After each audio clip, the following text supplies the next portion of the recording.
चुप रहो, इधर ने तुम्हारे। अरे मिश्रा हाथ मत लगा। अरे नहीं, अरे मतलब पापा जी ऐसे हाथ लगाएंगे तो कानून हाथ में आ जाएगा ना सर के सामने। Hi, everyone. Welcome to the Jeff and Ishan show. Ishan, what are we talking about today? We're talking about Bhool Chuk Maaf, or Forgive My Mistakes.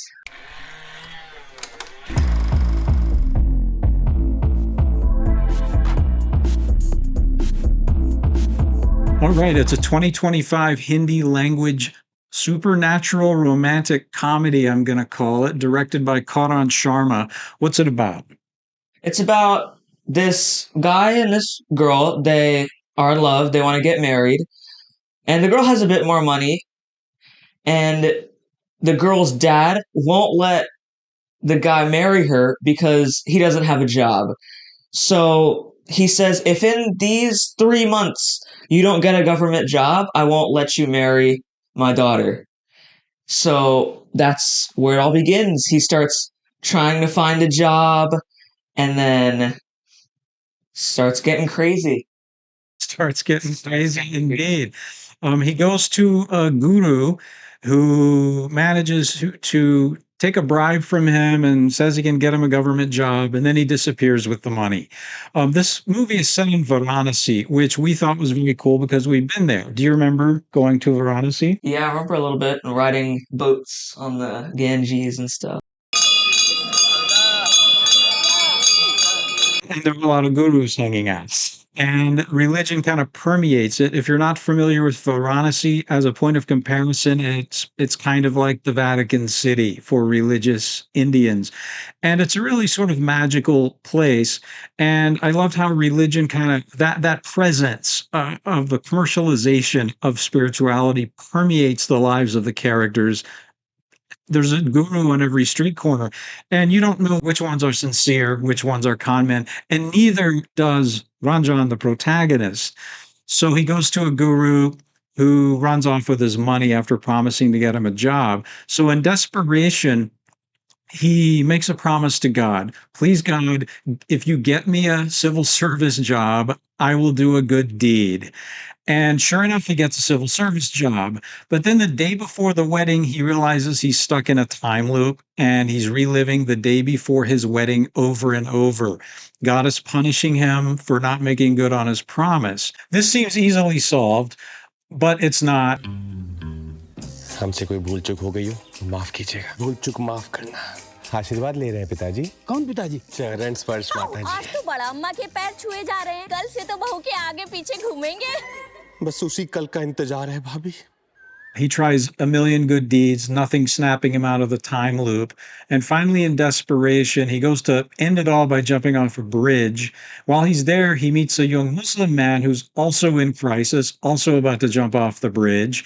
This young man's name is Hamid, played by Akash Makhija.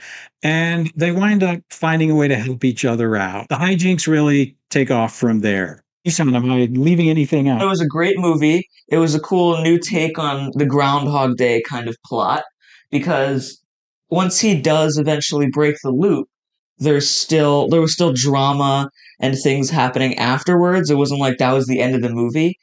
And I thought that was cool. I wasn't expecting anything else. It kind of evolved from there.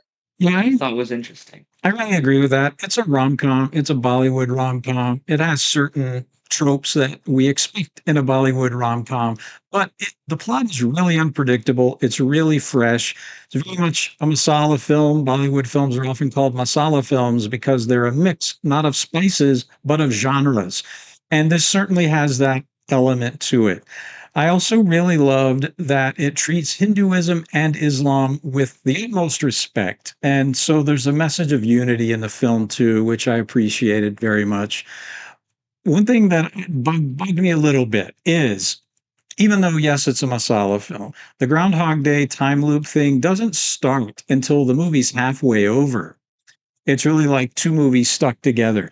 And that annoyed me a little bit. But at the same time, I couldn't look away. I needed to see how it would end. And I loved what you said about how once the time loop is broken, the movie's not over. There's still a lot going on. And so you're still not sure exactly how this is going to play out.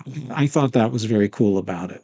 Yeah, one thing about how you were saying some of the tropes, I feel like there were some scenes that were a little contrived.